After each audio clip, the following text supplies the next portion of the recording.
Hey guys, I'm Dave and welcome to the Trull Gallery. Today, we're going to build a banquette to kick off one of my clients' kitchen remodels.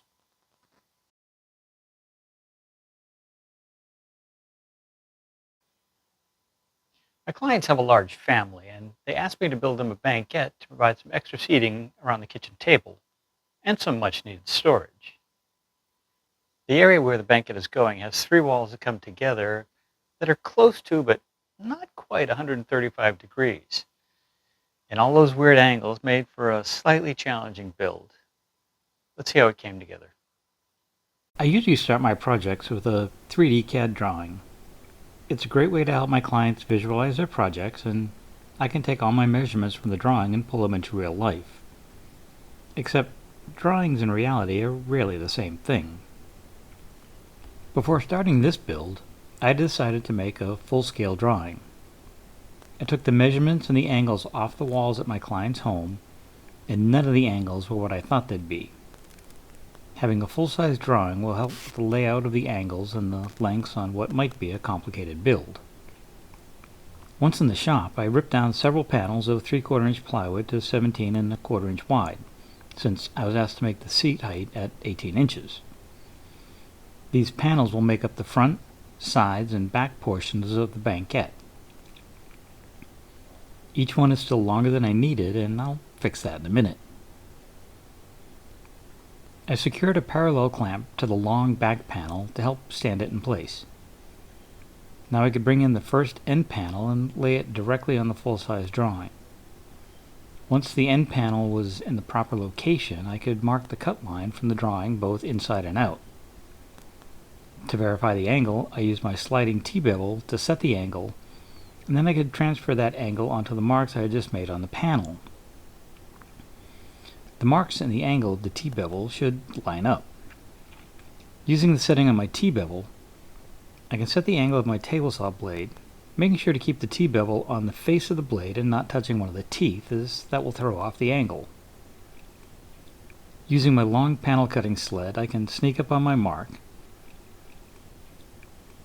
and then cut the first angle on the end panel. Next, I took that panel back to my drawing and checked that the length was correct. Each of the angle cuts were done the same way, checking each angle of each panel carefully against the drawing. There are square cuts on the right side end panel and the right side back panel. Marking these distances was done off the drawing as well, and then the cut was made with the blade at 90 degrees. With all the side, front, and back panels cut, it was time to add a groove for the bottom panel. In hindsight, I would have gone with a rabbet, as these grooves caused me multiple headaches during assembly. I set up a 1/4 inch wide dado set in my table saw, set the fence so that the far side of the blade was the width of my 1/2 inch plywood, and set my depth for 3/8 of an inch. I made a point to mark the bottom inside of each panel so I wouldn't cut anything the wrong way. I got the width of my bottom panels right off my full-size drawings, then proceeded to cut them from 1/2 inch plywood. I used my circular saw and my Craig rip cut for this. 2 strips were enough to get me all 3 bottom panels I'd need. To cut these strips to a more manageable size, I used my shop-made track saw. Just like the fancy ones, the outer edge is set on my marks, and the edge of my circular saw rides against the aluminum fence, giving me a pretty accurate cut. I'm careful to support the offcut so that the ply doesn't fall away, tearing the outer veneer. Back at the table saw, I changed my dado set to a 1/2 inch wide and added a sacrificial fence. I took a few test cuts to ensure that the width of my rabbet would be 3/8 of an inch wide, and leaving me with about a 1/4 inch thick tongue. The key is that this cut would leave me with a snug fit into the grooves I had just cut on the 3/4 inch panels. I ran each piece twice to ensure that I got a smooth and even cut in my bottoms. The goal was to have the panels bottom out, fit snugly but not too tight. I ran the front and back sides of each panel and the square end of the right panel before moving to the next step. Now I could dry fit each section of the banquette together and draw a line connecting the front and back panels with a long straight edge. Using that line and my shop-made track saw, I could cut each bottom panel to its correct length and angle. All 3 panels were cut the same way. The left bottom panel could now get the rabbet on the angle that I had just cut, and this will let me mate it with the end panel at the proper angle, locking things together. After sanding all of the interior faces to 150 grit with my random orbit sander, it was time for one more dry fit. I started with the right sections and clamped the end panel in place, square to the sides and the bottom. Then I could lay out a line for a few fasteners, half the thickness in of the plywood. I marked that line 2 inches from each side and in the middle, and then pre-drilled with a tapered countersink bit in each of those locations. Then I flipped the section over and repeated the process. I started the assembly working one piece at a time. First adding a bead of glue to the bottom and end panel, setting the back panel in place and fastening the back to the end. I thought these assemblies might be a bit fussy, so I chose to use Titebond 3 for its longer open time. I didn't want things locking up before I had them in the correct location. Then I flipped the unit over, carefully removed the front panel, added more glue, and again screwed that to the end panel. I was careful to fully seat the front and make sure that the panel was in line with the bottom panel. A few clamps helped pull the front and the back panels tightly to the bottom. The center section came next, but since it didn't have an end panel to hold things securely, this happened. The front panel fell as I was trying to get the clamps in place and snapped off the bottom strip that was going to secure the rabbet. I carefully stood the unit up and set the front in place. Everything was loosely clamped together until I could add a bit more glue and insert the broken strip. Then I could add more clamps, lock everything together, and wipe off the excess glue. I didn't record the left side as I thought there would be lots of bad words with the juggling of the longer pieces. Happily, it went together smoothly. For additional support, I milled up several 3/4 inch thick stretchers that were 1.5 inches wide and about 17 inches long. Each one was fitted using my sliding T-bevel to determine the first angle. I took that to the miter saw and set the angle. I used a test piece for each angle before cutting my stretchers. When I was happy with the angle, I made my first cut. And I cut 2 pieces at that angle, one for the top and one for the bottom. Then I could take the stretcher back to the seat and mark the location of the second cut. Then I reset my sliding T-bevel so I could adjust the angle on my miter saw. Now I prefer to sneak up on the fit, so I took 2 or 3 trimming cuts until the stretcher fit just right. When making the second angle cut, a stop block is very helpful. It was a reference point for the previous cut, so I could slide my stock over, clamp it down, and then adjust the stop block to its new location. Once the fit was correct, I could use the block to make the second cut on the matching stretcher. Before adding the stretchers, I decided to edge band the top edge of my front and side pieces. Now I'm using iron-on edge banding, but I'm losing faith in it. I may try the peel and stick next time. The last batch of iron-on was unimpressive. I like to trim my edge banding with a sharp single-edge razor. Keep the angles snug to the plywood face and work slowly. The blade shouldn't dive into the ply, and you should be able to feel it if it does. If it catches, just flip things around and come at it from the other side. The plan is to deliver the Banquette in pieces since I work alone. So before installing the stretchers, I drilled a 1/4 inch hole in either end of 2 pairs of stretchers. These holes will accept the cabinet connector bolts I'll use to assemble the seat. One last step for the stretchers before assembly. I put an 1/8 inch roundover bit in my router table and eased the outer edge of the bottom stretchers and both edges of the top stretchers. I like to mark each piece where I plan to cut it, and this just keeps things straight while I'm working. After a bit of sanding, it's finally time to install the stretchers. I started by marking a line on the bottom 3/8 of an inch in from the edge, and then set a point about 2 inches from either end and another one in the center. The stretcher was clamped in place, and I pre-drilled with a tapered countersink bit, deep enough so that the head of the screw would sit below the surface of the base. The stretchers with the holes in them were glued and screwed in place. Those without the holes were just screwed in place, as I figured I'd have to remove them to drill the connector holes later. The upper stretchers were a bit trickier, as there were a few square sides to clamp and no upper support to clamp them to. I used a strap clamp to add a little bit of pressure to hold things in place while I pre-drilled, glued, and screwed these. Each of the holes was started with the bit square to the plywood, and then I angled the drill to match the angle of the stretcher. All of these stretchers were glued in since I have plenty of room to drill the secondary hole later. On the second and third set, I decided to use a couple of spring clamps as stops to help hold the stretchers from falling, and that made it much easier to juggle everything. With all the stretchers in place, I could set the pieces of the Banquette back on the drawing and clamp them together. I used a 7/32 brad point bit to help me mark the locations of the bolt holes. I set the bit in each of the openings and gave it a quick tap with my mallet.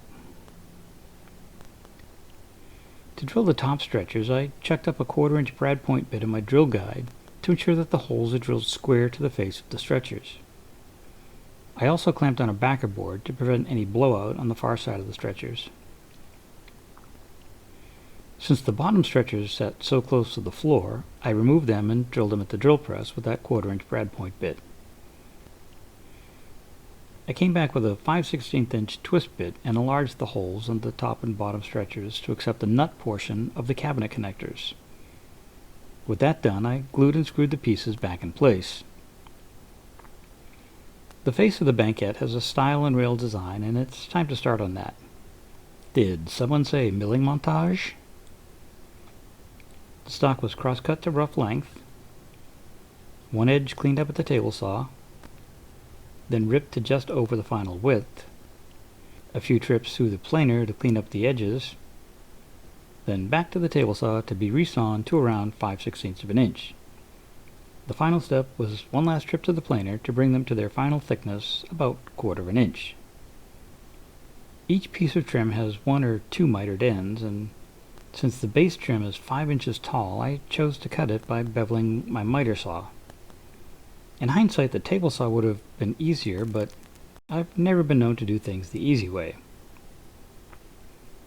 Like before, I used my sliding T-bevel to set the angle and cut both the top and bottom trim before making any adjustments.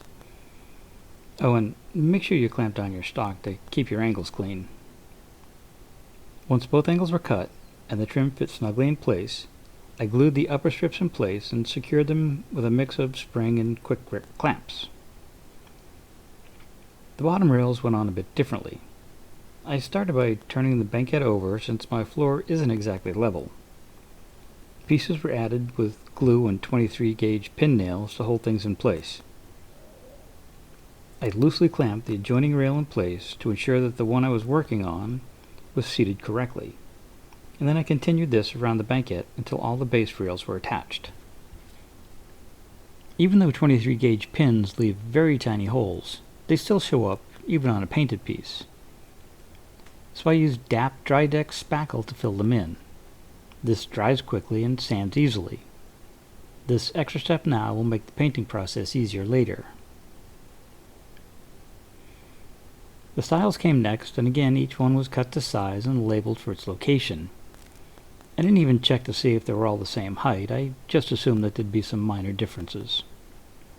With the fit just right, I marked the direction of the miter cut for the next step. There are 2 square stiles on this piece. One is on the right end panel, and the other is in the center of the left front panel. I found the center of the rails and marked the location, and then checked to make sure that the stile sat square to the rails before gluing and pinning it in place. All of the remaining stiles had 1 mitered edge that I cut on the table saw. The angle was taken from the Banquette, transferred to the table saw, and the pieces were ripped so that the angle was just at the edge of the strip. The difference for these cuts is that I use my digital angle finder to identify the full angle, in this case 136.7 degrees. Then I divided that by 2 and reset my angle finder to 68.2 degrees. This gave me a bit of a back cut so that the face of my joint would be nice and tight. Now I could use that to set my blade and make the next two style cuts. On the first cut you can see my mark reminding me which way the miter should go. The test fit looks great. Once I mitered all of the styles, I came back to glue and pin them in place.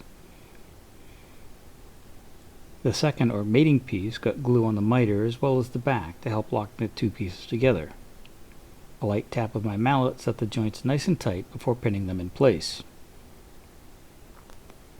Once the style and rails were complete, it was time to move on to the seat assembly. Once again I started with my full-scale drawing after adding the 1-inch overhang for the seat. I marked the length of each board for the seat sections. On the near side of the previous board I made a tick mark showing where the next board should start and stop. I transferred that mark and trimmed the board to rough length at the miter saw. With the last board in place, I marked where that board landed on the drawing to ensure that the seat was wide enough. Each time I was left with about 1.5 inches of extra stock, and that should be plenty. Each of the boards were marked with their location on the banquette, and the faces given alignment marks. Then I ripped them in half, milled the edges square, and prepared for the first glue up. You might notice an extra piece near my feet. That's because after cleaning up all the stock, I ended about 3/4 of an inch too short. It's better to find this out now than after you think you finish your panels. I flipped one of each pair of boards over and then checked the end grain to the next piece, making sure to alternate growth rings. This just makes for a more stable panel. Then to keep things aligned during glue-ups, I marked the faces with a number and 2 sets of lines so I'd know in what order to assemble the pieces. Because the seat panels are wider than my planer, each one was glued up in 2 sections so I could clean them up later. While I was waiting for the panels to dry, I moved on to adding bracing on the back top of the banquette. For these I used clear 2x2 stock. Measured the angles and lengths as before, then glued and screwed them in place from the back. These braces will just help secure the seats later. With the seat panel halves glued up and planed smooth, it was time to join them together. I took the time to transfer my layout lines to the mating faces before planing, and then remarked the faces after so I could line things up. A little glue and a few clamps and my 3 panels were set aside to dry. The next day I marked the joint on both faces with a pencil to help identify when the seat was smooth and even. Rather than just work the joint, I sanded the entire face. This removes any planer marks and maintains an even face. If you just work the area around the joint, it's easy to dish out your panel. Once you've worked the entire panel, you can then touch up any uneven areas, but these should be minor. Still, keep that sander moving. It's time to take those odd-shaped panels and fit them to the banquette. I started with the center panel and set it in place with a bit of an overhang in the back. I made sure the panel overhung the stretchers on both sides and clamped it in place. Then I could mark both the 2 back corners and the 2 front corners. I flipped the panel over and connected the dots with a long straight edge. I set my circular saw edge guide in place and clamped it down along the line I just drawn. I cut the first edge, flipped the panel around and cut the second edge. A quick check to see how it fit, and it looked good. Oh, and disregard the blue tape. I put it there to minimize tear out, but that's not really an issue with solid wood. The 2 side panels came next. I placed a piece of scrap on the outer edge of the banquette, and then set the panel in place on top of the center seat. I lined the back edge of the seat with the back edge of the banquette, again leaving a bit of an overhang.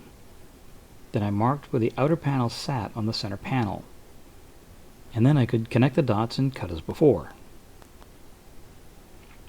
The first outer seat was placed on the banquette, and I used a stack of cards as an 1/8 inch spacer between the 2 seat panels.